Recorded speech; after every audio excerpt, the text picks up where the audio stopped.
El viernes último tuvimos la reunión de matrimonios.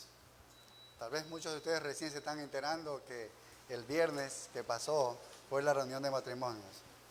Fue de mucha bendición, estuvieron un buen número de hermanos, tal vez no esperábamos que estén un buen número de hermanos. Damos gracias a Dios y les invitamos a todos los hermanos de la iglesia que son esposos, que pueden asistir a estas reuniones de matrimonios. Es una vez al mes, son los viernes a las 7:30 de la noche. Así que están invitados, pueden traer invitados, tal vez amigos, matrimonios amigos que están necesitando de algo.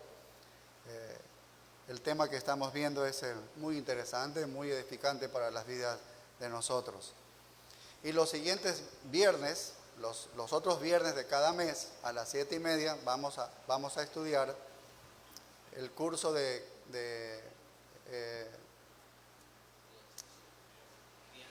la crianza de los hijos. Así que este viernes de esta semana comenzamos con el estudio de la crianza de los hijos, 7:30 de la noche. Asimismo pueden traer invitados si usted tiene algún familiar que quisiera saber qué herramientas necesito, qué principios bíblicos necesito para criar a mi hijo como Dios quiere, entonces puede traerlo.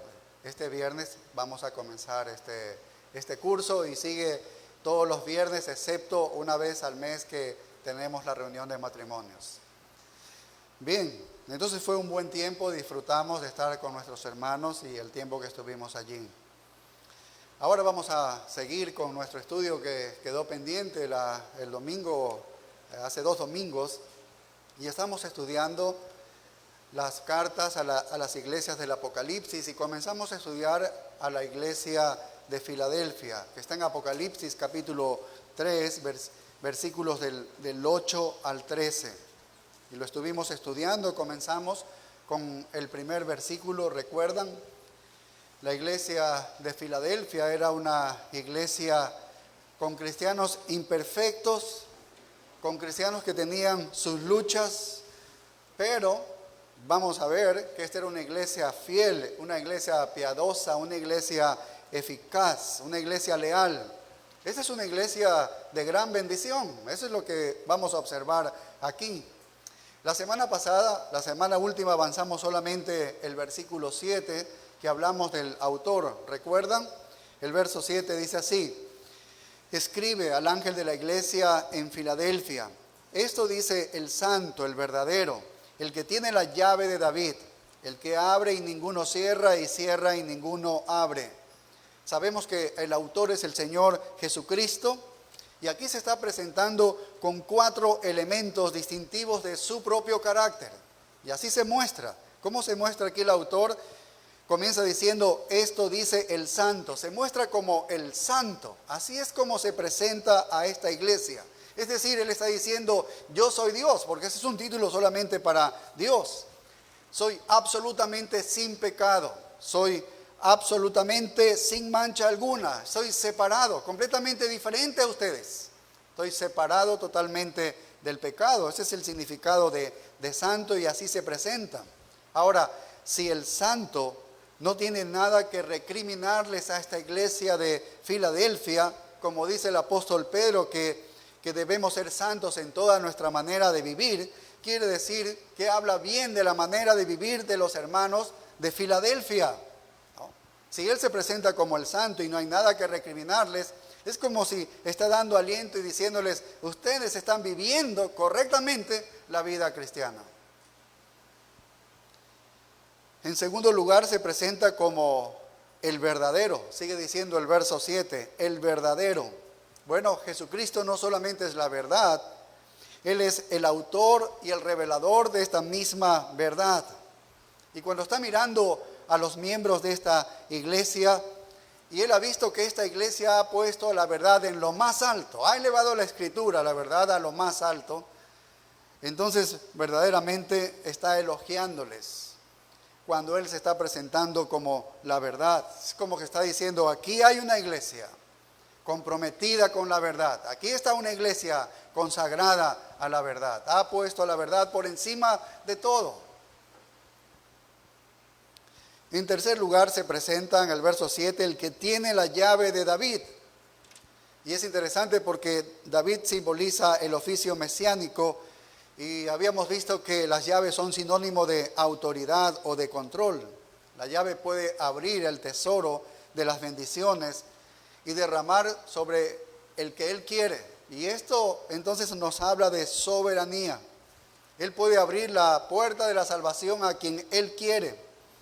Y esto está alentando a los hermanos. Entonces, para el ministerio que ellos ya tienen o van a seguir teniendo, lo van a tener. Y finalmente, la cuarta característica con la que se presenta el Señor Jesucristo, que es el autor de esta carta a Filadelfia, dice: el que abre y ninguno cierra, y cierra y ninguno abre. Y habíamos dicho que posiblemente signifique la puerta abierta de la salvación, o bien la puerta abierta de la bendición o de la oportunidad espiritual para el servicio y el evangelismo. Solo Él tiene el poder, porque cuando Él abre a una iglesia esto, nadie la puede cerrar, y si Él cierra, nadie puede abrir. Él es el Shaddai, Él es el Dios todopoderoso. Así se presenta el Señor Jesucristo. Así que es un increíble aliento que da a la iglesia presentándose como el Todopoderoso. Podemos desarrollar el ministerio que el Señor nos está pidiendo porque Él es todopoderoso. Él puede abrir la puerta y nadie la va a cerrar si acaso Él la abre. Y hasta ahí nos habíamos quedado. Entonces ahora vamos a continuar estudiando sobre la ciudad de Filadelfia.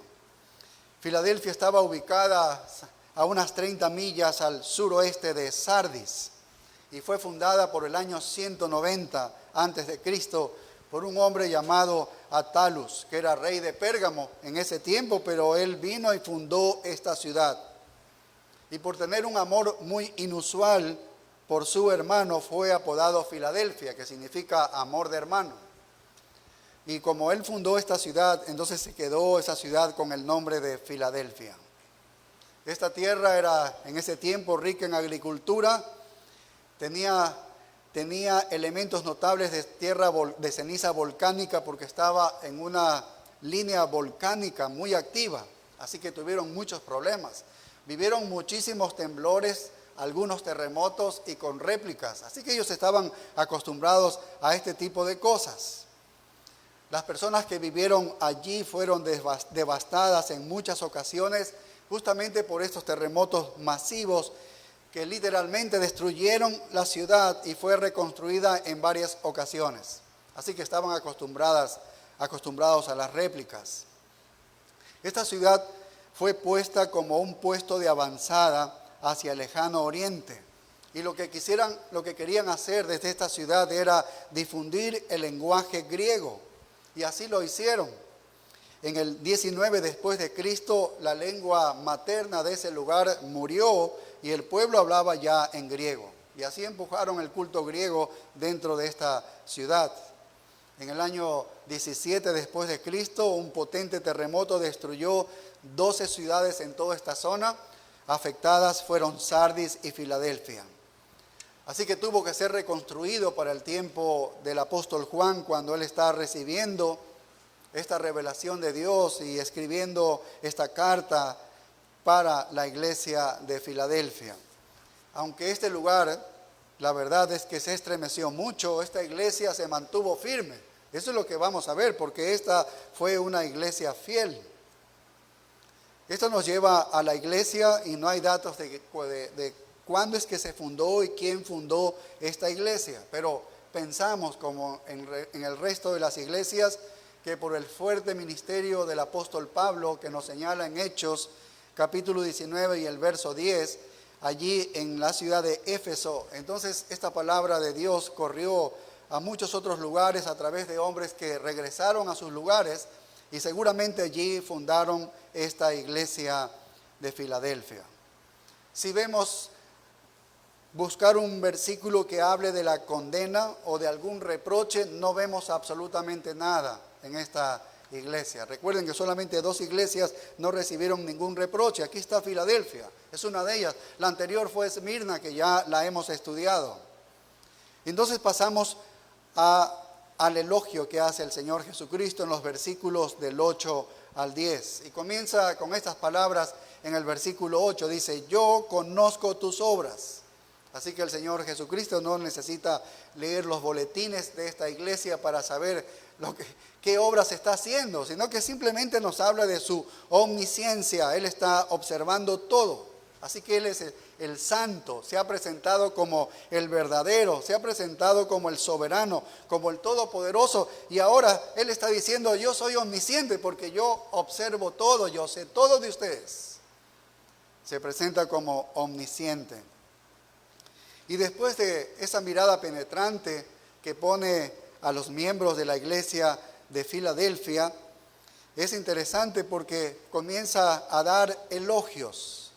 Son los elogios que el Señor Jesucristo puede hacer para una iglesia fiel.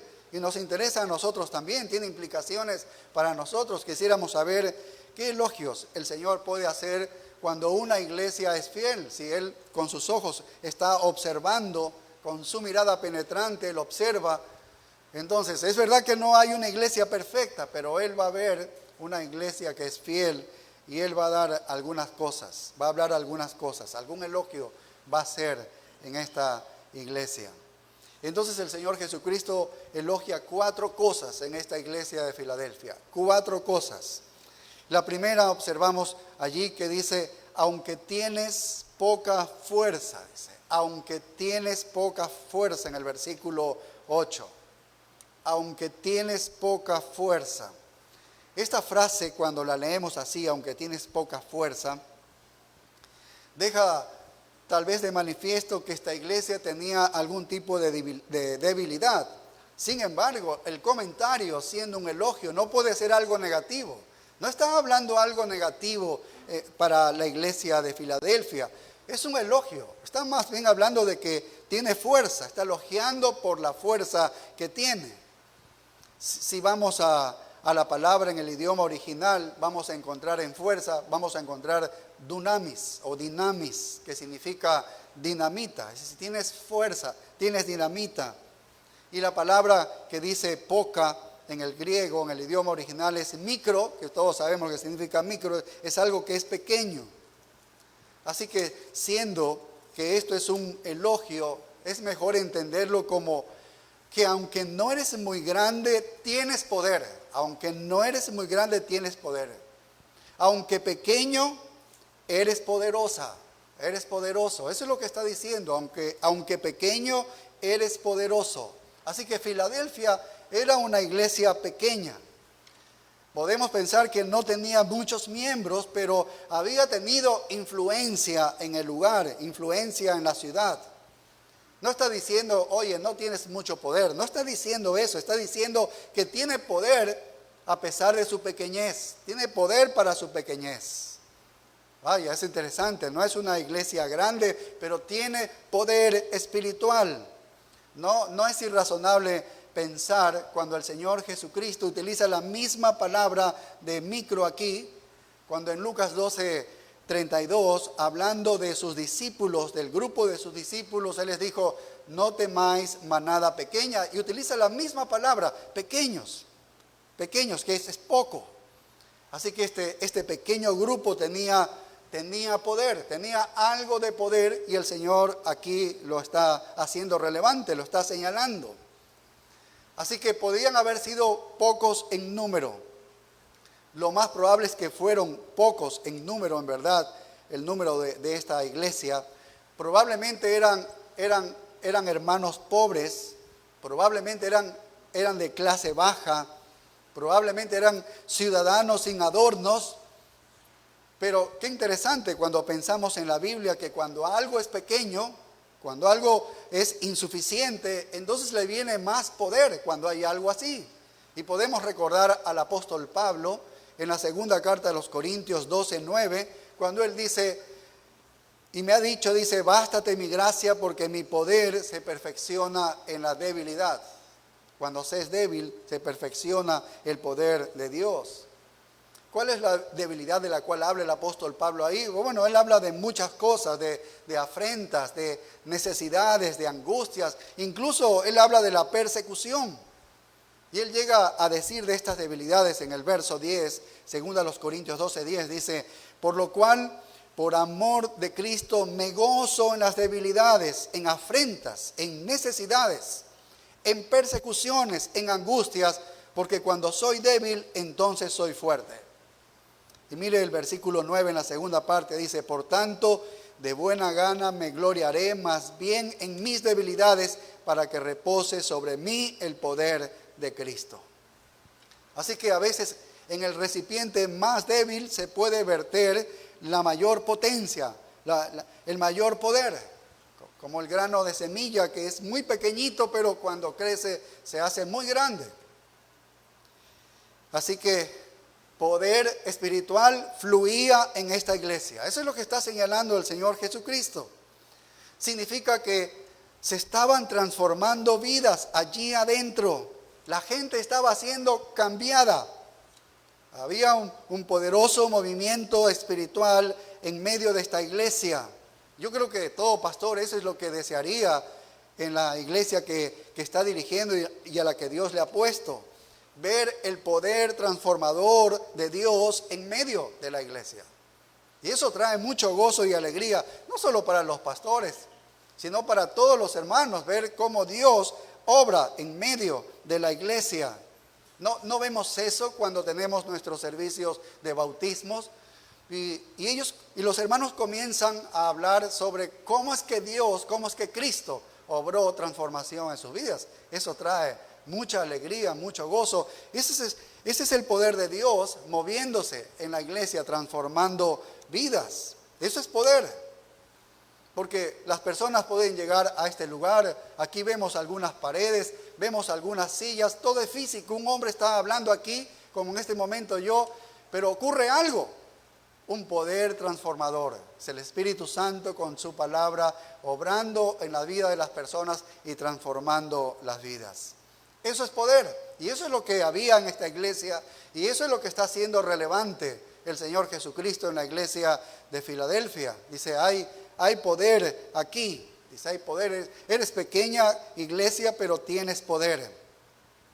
En segundo lugar, otra característica fundamental en una iglesia que es fiel, mira lo que sigue diciendo el verso 8, dice, has guardado mi palabra, dice, has guardado mi palabra. Y nosotros sabemos que esto de guardar lo que significa es obedecer, es obediencia. Es una iglesia pequeña, pero es una iglesia que tiene poder. Y has guardado, dice, mi palabra. Es decir, mantuviste mi palabra. Esta iglesia estaba atada a las escrituras, atada a los principios bíblicos. Y la ha guardado. Y sabemos que otra palabra para guardar en el idioma original es obedecer. Eso es lo que había hecho esta iglesia, era obediente. Y esta obediencia nos recuerda cuando Jesús definió él mismo la naturaleza del discipulado en Juan 14:23. ¿Recuerdan ustedes? Respondió Jesús y le dijo, el que me ama, mi palabra guardará. ¿Sí ves? El que me ama, dice, mi palabra guardará y mi Padre le amará y vendremos a él y haremos morada con él. Entonces, esta es una iglesia, si era obediente, es una iglesia que era salva. Era una iglesia salva. Estas personas obedecieron al Señor. Esta es la característica de todo genuino creyente, de todo verdadero creyente. ¿Qué es? Que obedece la palabra de Dios. El que no me ama, dice, el que no me ama no guarda mis palabras. El que no me ama es porque no guarda mis palabras. Entonces, guardas las palabras del Señor, le perteneces al Señor, ¿sí ves? Si no guardamos las palabras del Señor, no le amamos. Y esto vemos como el apóstol Juan repite también en su evangelio. Recordemos que Juan es el autor, el escritor también humano de este libro. Y en Juan 15:13, él nos da una idea concreta sobre esto. Dice, nadie tiene mayor amor que este, que uno ponga su vida por sus amigos. Y el verso 14 dice, vosotros sois mis amigos si hacéis lo que yo os mando. Es decir, si obedeces las palabras de Cristo, si obedeces la palabra de Dios, dice Jesucristo, dice, entonces tú eres mi amigo. Entonces tú eres mi amigo. Entonces tú eres mi hijo. Entonces tú me perteneces. Eso es lo que está diciendo. Y estas personas, estos miembros de la iglesia de Filadelfia eran obedientes. La palabra fue predicada y ellos la aplicaron inmediatamente. La aplicaron a sus vidas. Eso ha sido emocionante a lo largo de los 10 años que tenemos como iglesia. Recuerdo cuando predicamos años atrás sobre las ofrendas, de lo que habla el Nuevo Testamento sobre las ofrendas, de lo que habla el Nuevo Pacto, los que son salvos por gracia y por fe solo en Jesucristo. Y comenzamos a hablar del sustento bíblico, y que veíamos que el sustento bíblico para la iglesia del Señor no es el diezmo, como lo habla el Antiguo Testamento. Estuvimos cerca de 4 semanas aquí estudiando lo que el Nuevo Testamento decía para los que pertenecemos al Nuevo Pacto, para los que hemos sido salvos por la fe en Jesucristo. Y veíamos que solo existe, que es la ofrenda voluntaria, ¿no? Una ofrenda voluntaria y que debe ser con agradecimiento a Dios y generosa. Eso fue lo que predicamos. Y a pesar de que hubo comentarios de que tal vez algunos decían, si decimos que ya no diezmen y solo ofrenden allí voluntariamente, esta iglesia va a cerrar. ¿Cómo se va a sostener durante los meses? Se va a cerrar. No hagamos eso, decían. Pero ¿qué hicimos? Obedecimos al Señor después de que la palabra nos habló y nos confrontó y dijo que así es como debe funcionar su iglesia. Y luego vimos después de las 4 semanas, los hermanos que cuentan el dinero, constataron de que la iglesia recaudó más dinero de lo que recaudaban en los meses pasados. ¿Ves? Y cuando funcionaba con el diezmo. Eso es hermoso ver cuando una iglesia obedece lo que Dios dice y lo pone en práctica a cuando lo escucha, se lo predica y se lo pone en práctica. Eso es una gran bendición. Recuerdo también cuando estudiamos por algunas semanas de que la mujer, según el Nuevo Testamento y en la iglesia, no ocupa los cargos de liderazgo, y mucho menos que una mujer pueda ser pastora. Así que hubo una hermana, tal vez representando a algunas pocas, resistió muchísimo sobre esto y nos calificó de que nosotros estábamos deteniendo la obra del Espíritu Santo en la iglesia porque le estábamos quitando a la mujer supuestamente el ministerio de ellas. Y nosotros en nuestra directiva, aunque les parezca mentira, comenzamos nosotros no bien.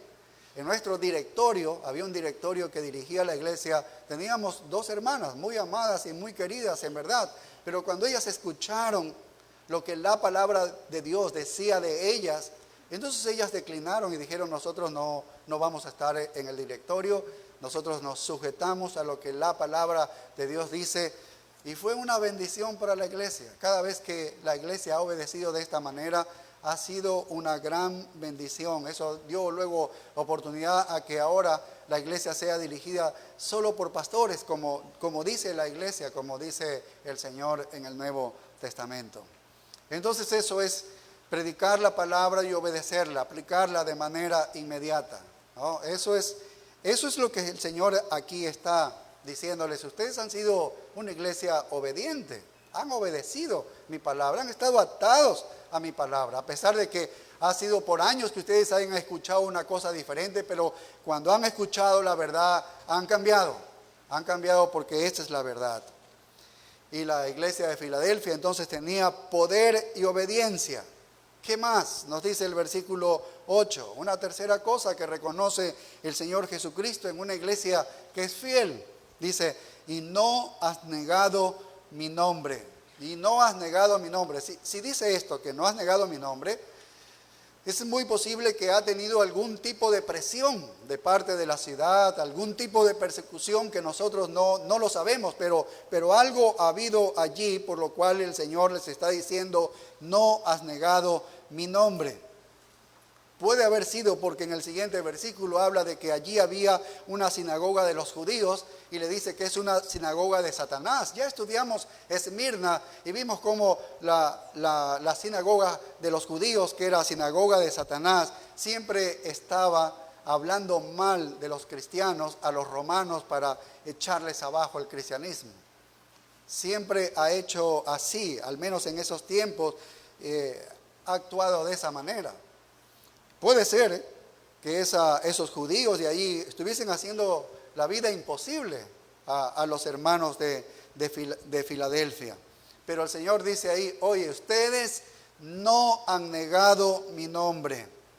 Y la palabra nombre significa más que el nombre de la persona, significa la persona con todo lo que es. Es el Señor Jesucristo con todo lo que Él es y con todos los mandatos que Él da.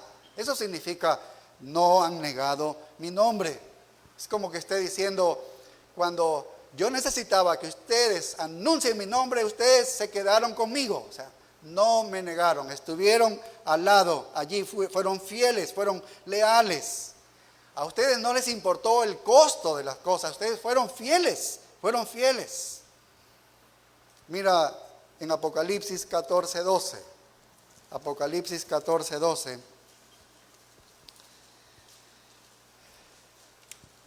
Dice, aquí está la paciencia de los santos, dice, los que guardan los mandamientos de Dios y la fe de Jesús, y la fe de Jesús. Es decir, que estos están, de alguna manera, resisten y resisten, pero siguen adelante. No están negando su nombre. Este es el nombre poderoso de Jesucristo que está por encima de todo nombre. Ellos no lo negaron. Ellos no lo negaron. ¿Por qué? Bueno, ellos saben que en última instancia los que van a doblar su rodilla será toda la humanidad sobre este nombre, porque estará por encima de todo. Ellos no lo negaron, sabían muy bien que toda persona terminaría arrodillándose, va a terminar arrodillándose delante de este nombre. Ustedes saben de la iglesia La Gracia en Colombia. La iglesia La Gracia en Colombia, un vecino de ese lugar denunció y llamó a un policía de que ahí se estaban congregando. Ustedes en Colombia, en las últimas semanas se recrudecieron estas medidas de no reunirse y todo esto.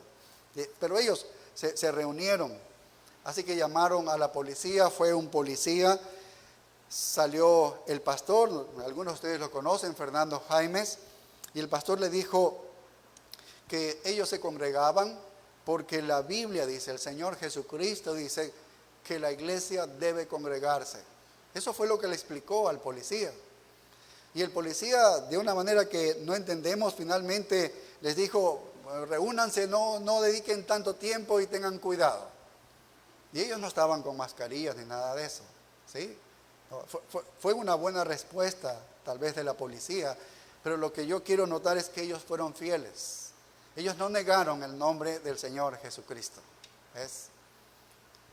Ahora, un graduado también del Master Seminary, que dirige una iglesia en el Canadá, en esta misma semana él fue apresado. ¿Por qué? Por congregarse y sin las mascarillas y todas las cosas que están pidiendo.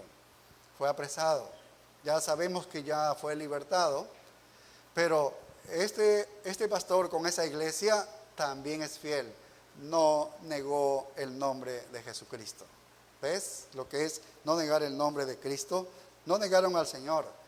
No importa lo que le hagas a ellos, no importa lo que tú le vayas a hacer, ellos no van a negar el nombre de Jesucristo.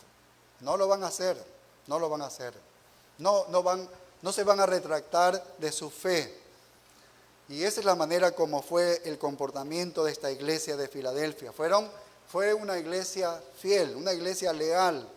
Así que esta iglesia tenía poder, tenía obediencia y tenía lealtad. Y finalmente lo que exalta, la cuarta cosa que exalta el Señor Jesucristo de esta iglesia que es fiel, la encontramos aquí en el versículo 10, Apocalipsis 3 y el verso 10. Dice, por cuanto has guardado la palabra de mi paciencia. Dice, por cuanto has guardado la palabra de mi paciencia. Si alguno de ustedes tiene la NBI, es interesante porque la traduce tal vez un poco más claro para nosotros, pues dice, por cuanto has guardado la palabra de mi paciencia. Nos confunde un poco la palabra paciencia, pero la NBI dice, ya que has guardado mi mandato de ser constante. Has guardado mi mandato sobre ustedes de ser constante. No siempre es fácil ser constante. No siempre es fácil. A veces es muy difícil. Muchas cosas entran y salen de la vida de una iglesia. Algunas personas soportan pacientemente, fielmente, están perseverando a través de todo, y otras no pueden, otras no resisten. Si ves, perseverar de esa manera. Pero vemos que esta iglesia, a manera general, como conjunto, dice que fue fiel, se mantuvo fiel.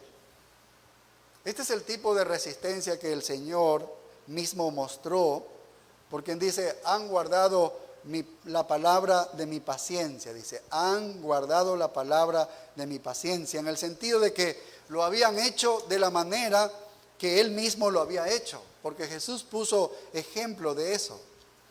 Si alguna vez hubo alguien que perseveró, ¿quién es? El Señor Jesucristo. Él perseveró a pesar de todo, soportó fielmente todo un mundo que estaba en contra de Él, pacientemente, y lo llegaron incluso a asesinar, a matar. Y sin embargo, Él soportó pacientemente. Esa es la paciencia de Cristo, es la resistencia de Cristo. Es sin duda para nosotros el modelo que tenemos. Cuando se nos llama a resistir, a ser pacientes, allí está el modelo del Señor Jesucristo. Mira la segunda carta a los Tesalonicenses, capítulo 3 y el versículo 5. Segunda carta a los Tesalonicenses 3:5.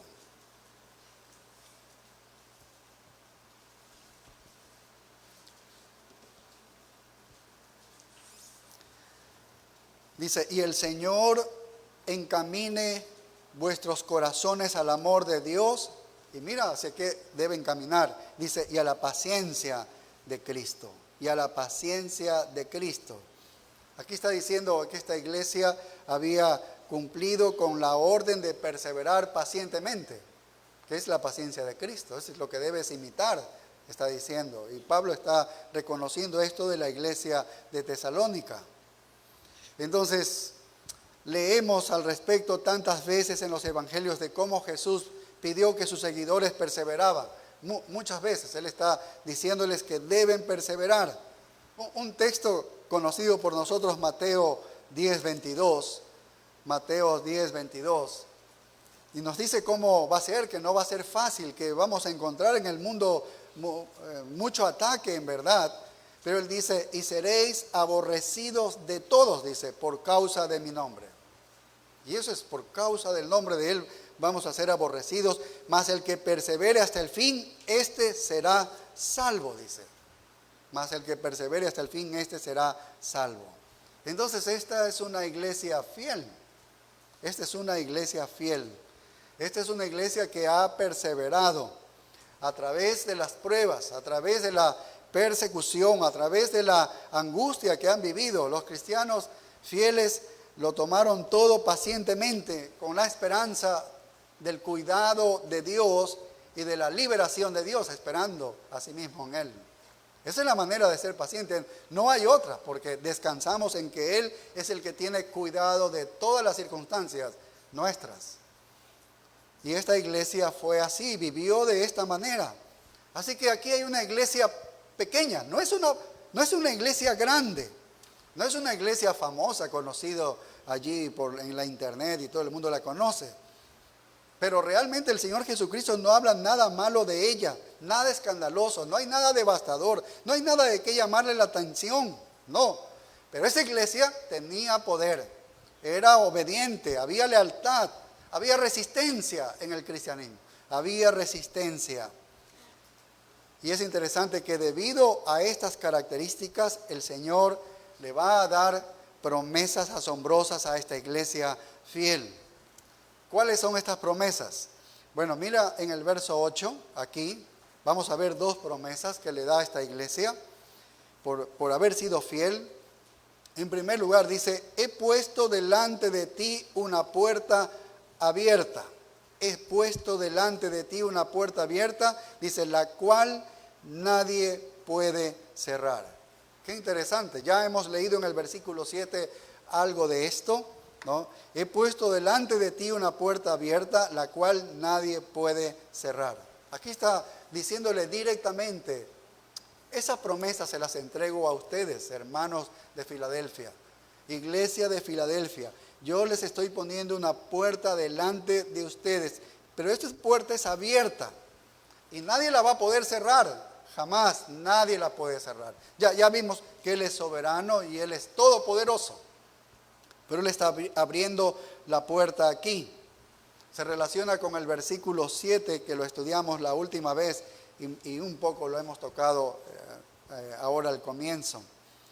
Entonces, ¿qué es esta puerta? Esta es la puerta, como dijimos, la puerta del reino de Dios.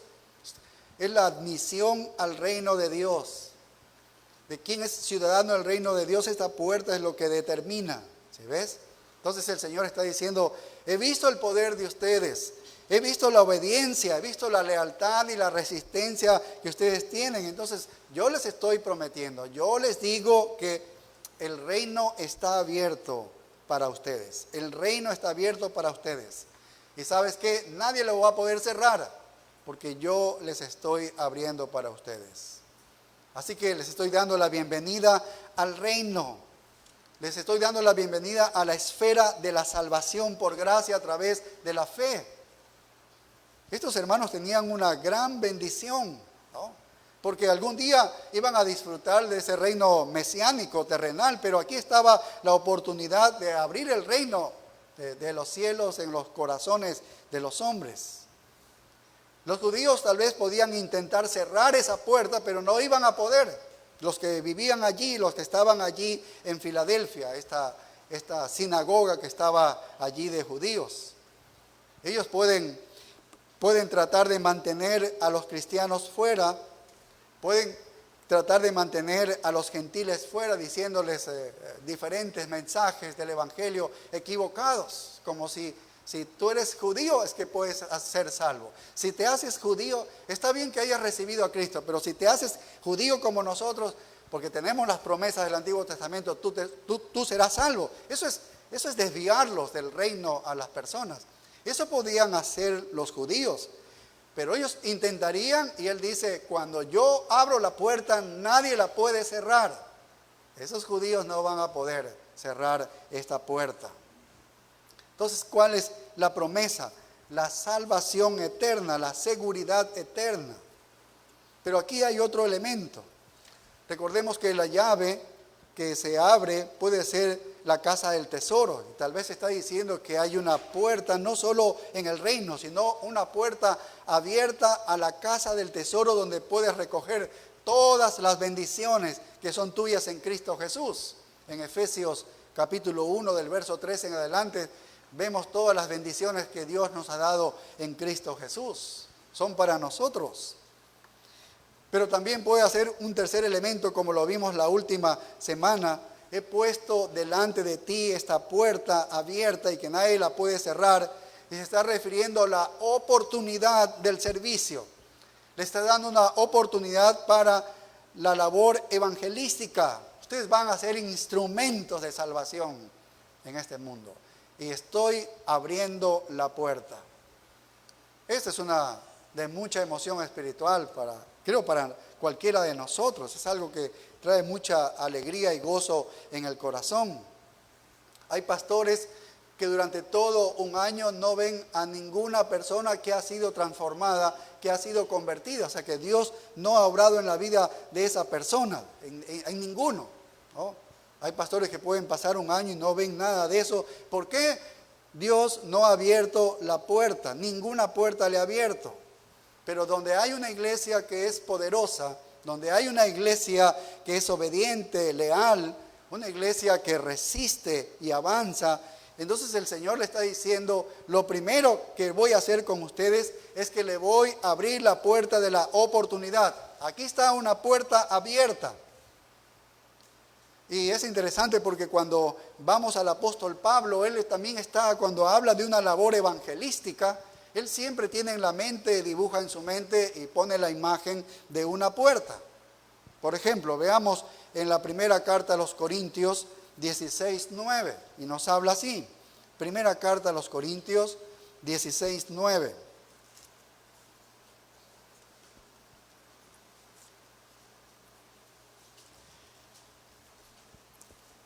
Dice así: porque se me ha abierto puerta grande y eficaz, y muchos son los adversarios. ¿De qué puerta está hablando? Está hablando de la puerta del servicio, el apóstol Pablo. En esta carta, cuando está escribiendo, se le había abierto una puerta grande y eficaz. Aunque reconocía que había muchos adversarios, pero la puerta estaba abierta. La puerta estaba abierta, así que él estaba allí, no se iba a mover de allí. El Señor había abierto esa puerta para el servicio. Si avanzamos un poco más a la segunda carta a los Corintios, capítulo 2 y el versículo 12, segunda carta a los Corintios 2 y el verso 12, es interesante también lo que señala aquí cuando Pablo llegó a Troas, a este punto. Dice, cuando llegué a Troas para predicar el Evangelio de Cristo, dice, aunque se me abrió puerta en el Señor. Y esta es una puerta para el servicio, una puerta para el ministerio, una puerta para la evangelización. Nuevamente él habla de esta imagen de una puerta cuando está hablando de un servicio, de una evangelización. Y mira, avanza un poco más a la carta a los Colosenses, capítulo 4 y el verso 2. Colosenses capítulo 4 y el verso 2. Dice así, dice, perseverad en la oración, dice, velando en ella con acción de gracias, orando también al mismo tiempo por nosotros, para que el Señor nos abra puerta para la palabra. Vaya, el apóstol Pablo pidiendo que oren los hermanos para que la puerta se abra. ¿Y para qué es esto? Para que la palabra pueda correr, para que gente pueda ser convertida, para que hermanos puedan crecer en los caminos del Señor. Entonces es una bendición muy grande. Y aquí está hablando a los hermanos de Colosas de que hagan esto. Así que esta llave abre en realidad muchas cosas. Abre al reino, abre la casa del tesoro y abre la oportunidad para el ministerio.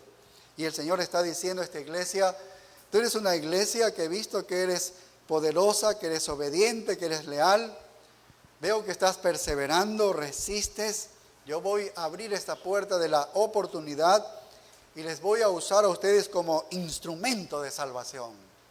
Qué hermosísimo sería eso, ¿no? Que el Señor diga a nuestra iglesia, a ustedes los voy a usar a ustedes como instrumento de salvación y les abro la puerta para eso. Les voy a usar como ministros míos para que ustedes obren. Y está hablando a nivel de iglesia. Y esa pequeña ciudad, en esa ruta comercial donde si usted entregaba una carta, esa era la ruta correcta para recorrer todos los lugares, estaba en un lugar vital donde se podía difundir el evangelio. Ya habían difundido antes el idioma griego y la cultura griega, pues ahora podían hacer la difusión del evangelio al abrir esta puerta el Señor. Entonces esta es la primera promesa que les entrega a ellos, a esta iglesia de Filadelfia.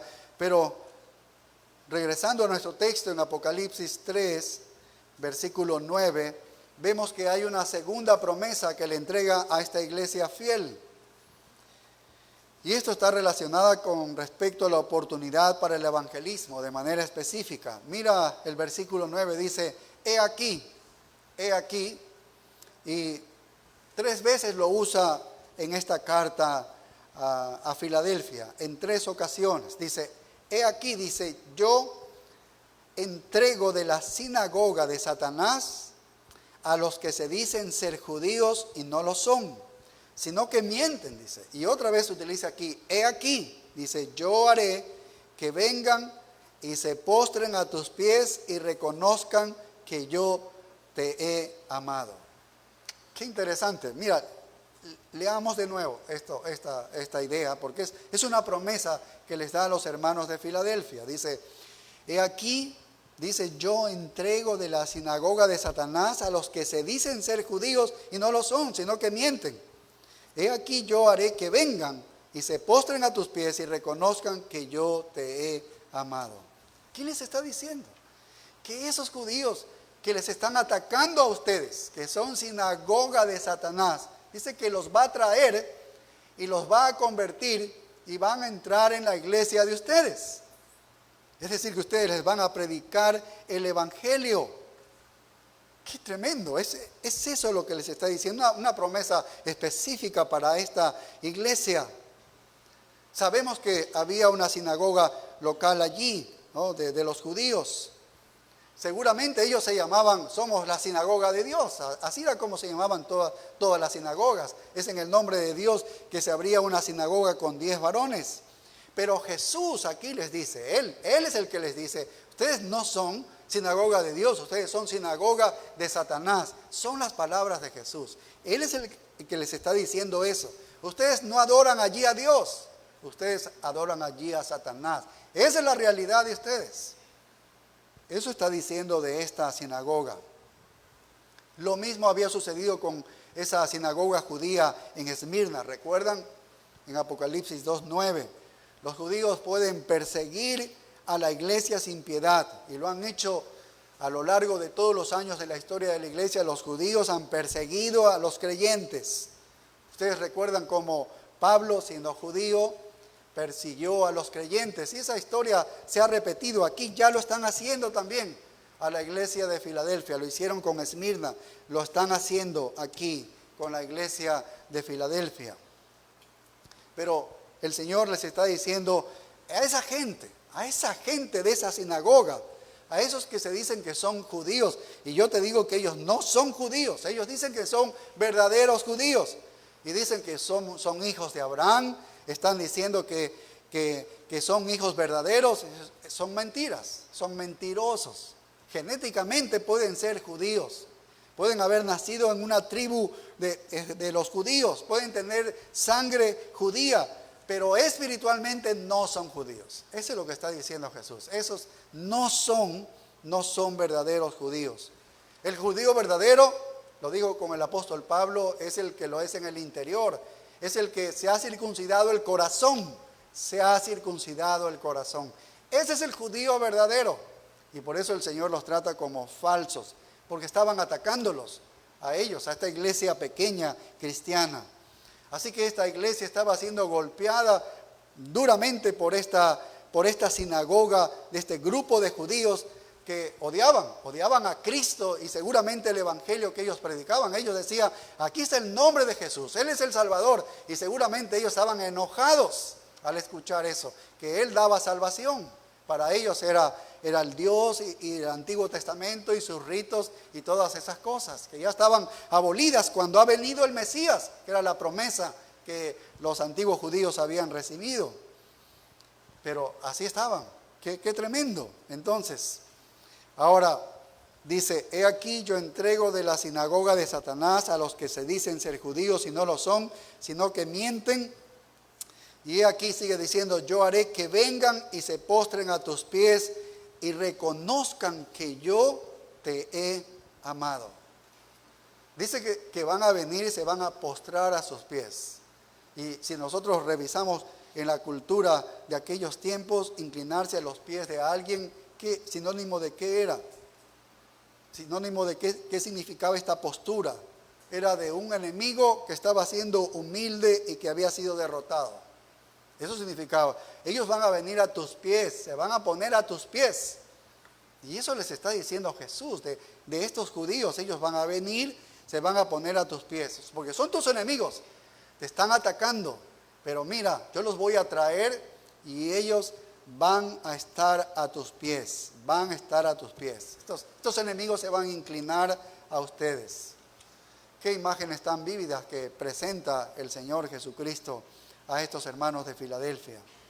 Ahora, los judíos tienen una perspectiva muy parecida, pero al contrario. ¿no? Quisiera que a dos textos quisiera que me acompañaran. Isaías 49, 23. Isaías 49, 23. Dice así. Dice, así dijo Jehová el Señor. Dice, Isaías 49, 23. Dice, así dijo Jehová el Señor. He aquí, yo tenderé mi mano a las naciones, y a los pueblos levantaré mi bandera, y traerán en brazos a tus hijos, y tus hijas serán traídas en hombros. Reyes serán tus sayos, y sus reinas tus nodrizas. Con el rostro inclinado a tierra te adorarán, y lamerán el polvo de tus pies, y conocerás que yo soy Jehová, que no se avergonzarán los que esperan en mí. Qué tremenda, es una promesa para los judíos. No, esto no ocurre, va a ocurrir en un momento más adelante, pero los judíos creían que el mundo entero se iba a inclinar ante ellos. Eso es lo que ellos creían. El mundo de los reyes, de las naciones se inclinará, dice, lamerán el polvo de los pies de los judíos. Promesas de Dios para ellos, y ellos lo creían. Y mira Isaías 60, 14. Isaías 60, 14. Dice, y vendrán a ti humillados los hijos de los que te afligieron. Está hablando de las naciones gentiles que habían afligido y perseguido a los judíos.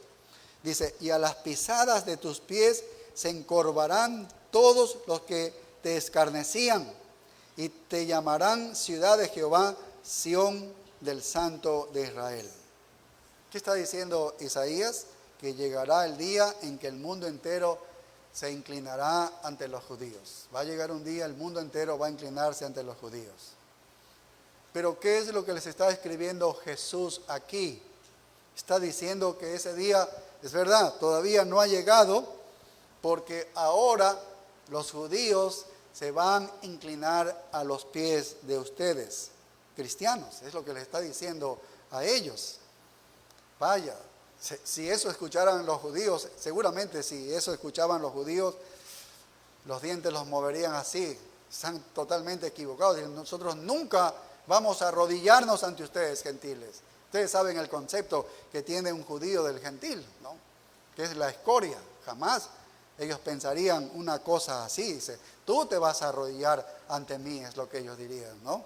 Tú te vas a arrodillar delante de mí. Pero aquí la promesa está invertida. En el tiempo presente, para ellos era que los judíos iban a postrarse a los pies de esta iglesia de Filadelfia. ¿Por qué? Porque ellos eran el objeto de amor. La iglesia de Filadelfia era el objeto del amor de Dios.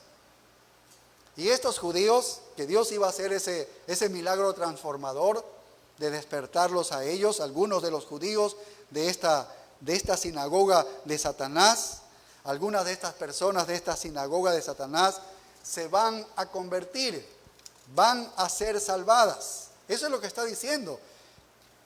¿Cómo podemos aplicar esto a una iglesia fiel?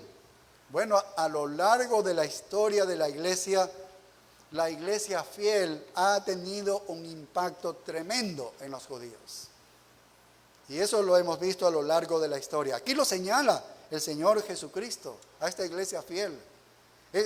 Esta sinagoga de Satanás, algunos de estos los voy a convertir y van a venir a tus pies. ¿Por qué? Porque ellos están viendo que ustedes son el objeto del amor mío. Y ellos dirán, yo quiero ese amor, yo quiero pertenecer a ustedes. Y tendrán que humillarse para ser salvos. Esa es la idea aquí. Históricamente, entonces, esta pequeña iglesia vio convertirse a judíos de esta sinagoga que antes les estaba persiguiendo. Qué bendición tan grande recibió esta iglesia de Filadelfia. Y a lo largo de la historia de la iglesia, judíos han sido convertidos. Han venido y se han inclinado sus rodillas ante la iglesia diciendo, si Dios les ha amado, entonces yo también quiero ese amor. Si yo veo que Dios les está amando a ustedes, yo también quiero ese amor. Desde 1842 en Londres comenzó la Sociedad para la Propagación del Evangelio entre los Judíos.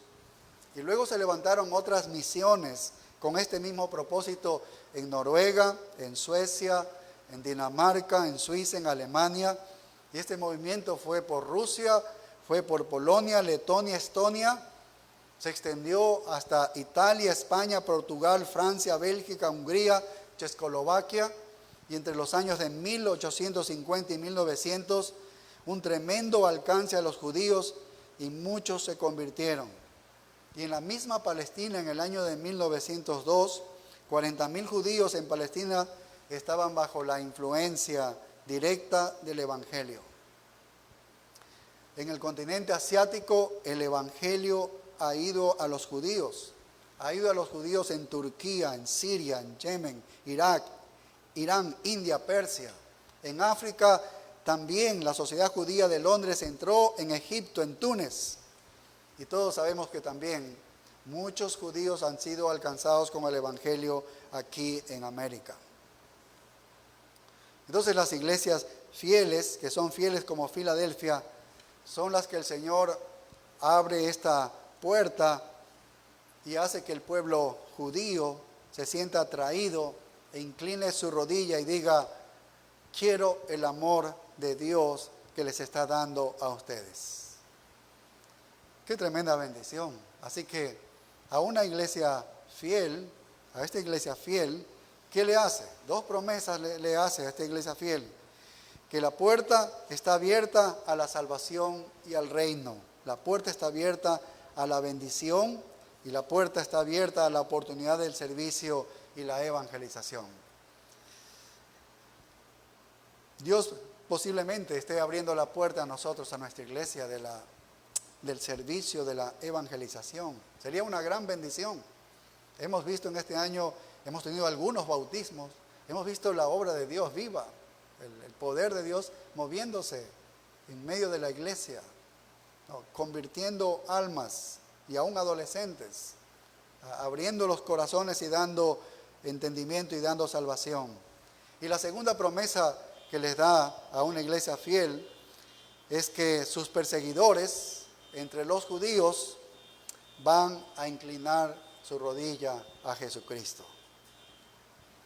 Y hay otra promesa, es absolutamente abrumadora, es una bendición estudiarla, pero eso lo veremos la próxima semana, Dios mediante. Así que oremos. Gracias, Señor, por la bendición que nos muestras. Gracias por el estudio de tu palabra y cómo muestras, cómo tú das promesas a las iglesias fieles, Señor. Ayúdanos a ser una iglesia fiel. Ayúdanos a que podamos ver la puerta abierta, Señor. Y aún nuestras oraciones abocadas, Señor, a pedir que tú nos abras esta puerta para que tu palabra pueda correr a través de nosotros. Es un altísimo privilegio que como iglesia nos consideres tus ministros, Señor.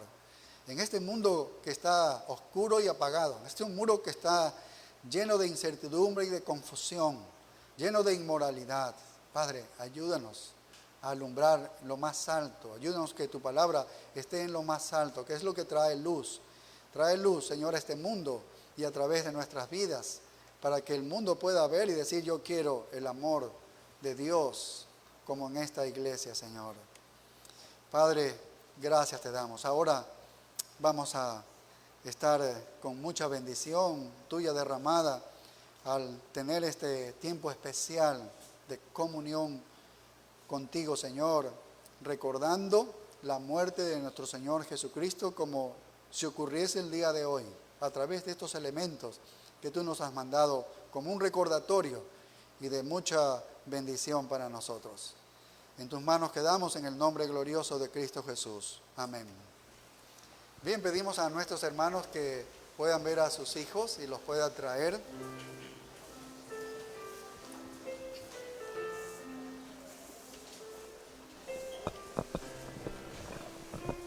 Nosotros vamos a alabar a Dios con el himno Todo lo pagó.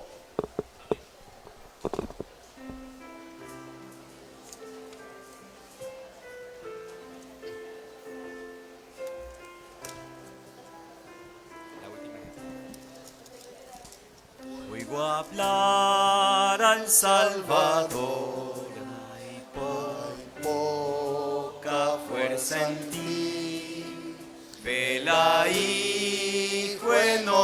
creación, y tú todo haya en mí. Todo lo pagó, todo debo a Él. El pecado me manchó, mas Cristo me lavó. Pues no puedo merecer tu gracia demandar, mis pecados lavaré, en tu sangre blanquearán. Todo lo pagó, todo debo a Él.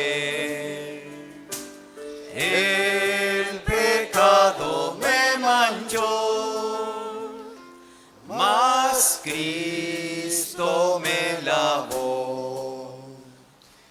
Cuando ante el trono esté, en pie completo en Él, por su amor me salvó, con mis labios aún diré. Todo lo pagó, quien por mí murió, mis pecados se lavó, con sangre carmesí.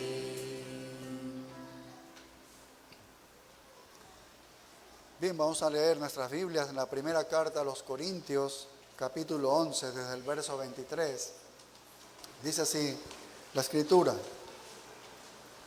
porque yo recibí del Señor lo que también os he enseñado, que el Señor Jesús, la noche que fue entregado, tomó pan, y habiendo dado gracias, lo partió y dijo: tomad, comed, esto es mi cuerpo que por vosotros es partido, haced esto en memoria de mí.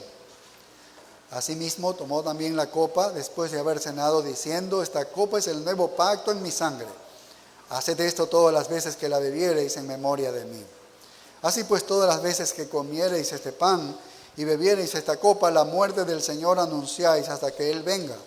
De manera que cualquiera que comiere este pan o bebiere esta copa del Señor indignamente será culpado del cuerpo y de la sangre del Señor. Por tanto, pruébese cada uno a sí mismo, y coma así del pan y beba de la copa, porque el que come y bebe indignamente, sin discernir el cuerpo del Señor, juicio come y bebe para sí, por lo cual hay muchos enfermos y debilitados entre vosotros, y muchos duermen. Si pues nos examinásemos a nosotros mismos, no seríamos juzgados, mas siendo juzgados, somos castigados por el Señor, para que no seamos condenados con el mundo. Padre, gracias por este tiempo especial que nos haces estar delante de tu presencia, celebrando esta santa cena como un mandato tuyo, Señor, en el cual nos regocijamos y nos gozamos. Padre, porque recordamos de una manera vívida la muerte, el sacrificio de nuestro Señor Jesucristo, que tomó nuestro lugar para que nosotros estuviésemos aquí con esta vida espiritual, con esta esperanza en nuestros corazones, caminando y transitando en este mundo, Señor, siendo ministros tuyos para predicar este evangelio que salva vidas, que tiene poder para transformar las vidas. Qué alto privilegio que nos has dado, Señor, sacándonos del pecado, de la inmundicia, del lodo del pecado, Señor. Y estamos agradecidos a ti, estamos regocijados. Permítenos gozarnos en todas estas cosas, estas acciones, estos elementos que representan esta obra magnífica de Cristo en la cruz por nosotros. En tus manos quedamos en Cristo Jesús. Amén.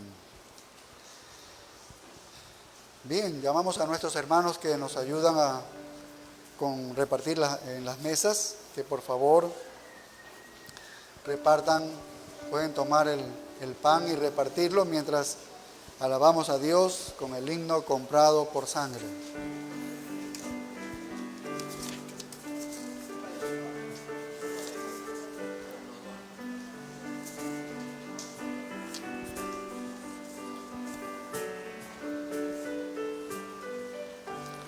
comprado con sangre por Cristo, con gozo al cielo yo voy, librado por gracia infinita, yo sé que su hijo yo soy, lo sé, comprado por sangre yo soy, lo sé, con Cristo al cielo yo voy. Soy libre de pena y culpa, su gozo Él me hace sentir. Él llena de gracia mi alma, con Él es tan dulce vivir. Lo sé, comprado por sangre yo soy. Lo sé, con Cristo al cielo yo voy. En Cristo yo siempre medito y nunca le puedo olvidar. Callar sus favores no quiero, voy siempre a Jesús a alabar. Lo sé, comprado con sangre yo soy. Lo sé, con Cristo al cielo yo voy. Seguro sé que la belleza del gran Rey yo voy a mirar. Ahora me guarda y me guía y siempre me quiere ayudar. Lo sé, comprado con sangre yo soy. Lo sé, con Cristo al cielo yo voy. Yo sé que me espera corona, la cual a los fieles dará. Jesús Salvador en el cielo, mi alma con Él estará. Lo sé, comprado con sangre yo soy. Lo sé, con Cristo al cielo yo voy. Gracias, Señor, por este elemento del pan que simboliza el cuerpo de nuestro Señor Jesucristo, que hace posible que nosotros pecadores estemos reconciliados contigo, Señor, en los méritos de Cristo Jesús. Gracias, Padre. En Cristo Jesús te damos gracias. Amén. Porque yo recibí del Señor lo que también os he enseñado, que el Señor Jesús, la noche que fue entregado, tomó pan, y habiendo dado gracias, lo partió y dijo: tomad, comed. Esto es mi cuerpo que por vosotros es partido. Haced esto en memoria de mí. Comamos el pan.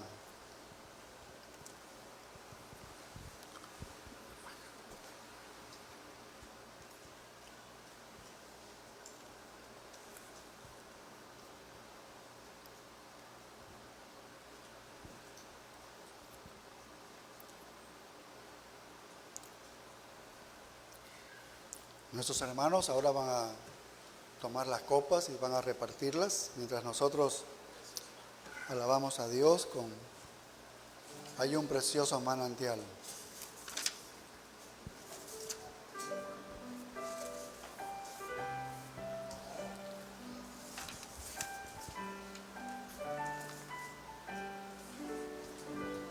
Hay un precioso manantial de sangre que purifica, que se sumerge en él, que se sumerge en él, que purifica cada cual, que se sumerge en él. El malhechor se convirtió, vendiendo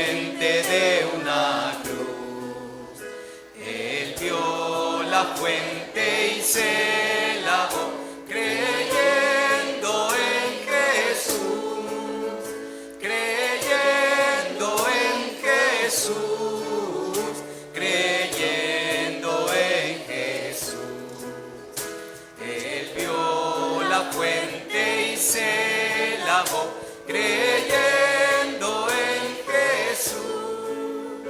Y yo también, mi pobre ser, allí logré la paz. La gloria de su gran poder me gozo en ensalzar, me gozo en ensalzar, me gozo en ensalzar. La gloria de su gran poder me gozo en ensalzar. Eterna fuente carmesí, raudal de puro amor, se lavará por siempre en ti el pueblo del Señor, el pueblo del Señor, el pueblo del Señor. Se lavará por siempre en ti el pueblo del Señor.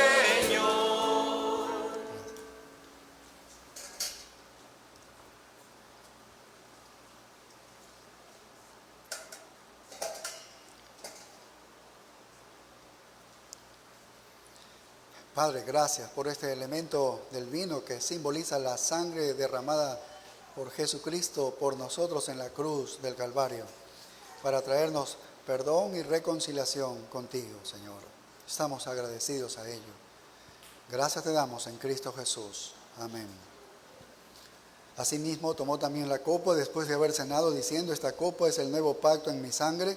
Haced esto todas las veces que la bebiereis en memoria de mí. Así pues, todas las veces que comiereis este pan y bebiereis esta copa, la muerte del Señor anunciáis hasta que Él venga.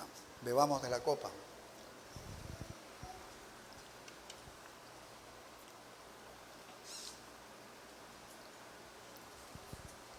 Mientras nuestros hermanos recogen las copas, nosotros vamos a entonar el himno En Jesucristo, fuente de paz.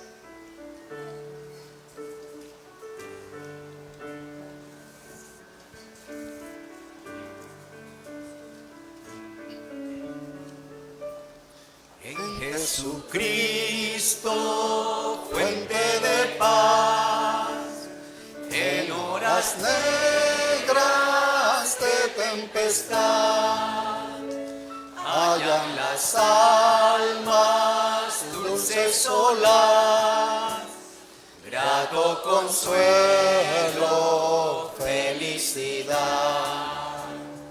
Gloria cantemos al Redentor, que por nosotros quiso morir, y que la gracia del Salvador siempre dirija nuestro vivir.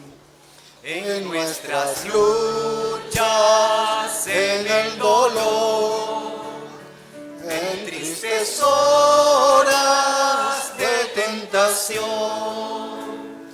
calma le infunde santo vigor, nuevos alientos al corazón. Gloria cantemos al Redentor, que por nosotros quiso morir, y que la gracia del Salvador siempre dirija nuestro vivir. Cuando en la lucha falta la fe y el alma vence desfallecer, Cristo nos dice: siempre os daré gracia divina, santo poder. Gloria cantemos al Redentor, que por nosotros nosotros quiso morir, y que la gracia del Salvador siempre dirija nuestro vivir. Gracias, Señor, por este tiempo en tu presencia. Señor, por la Santa Cena, este tiempo de comunión en la que disfrutamos, Señor. Ahora llévanos con tus más ricas bendiciones. Te lo pedimos en Cristo Jesús. Amén.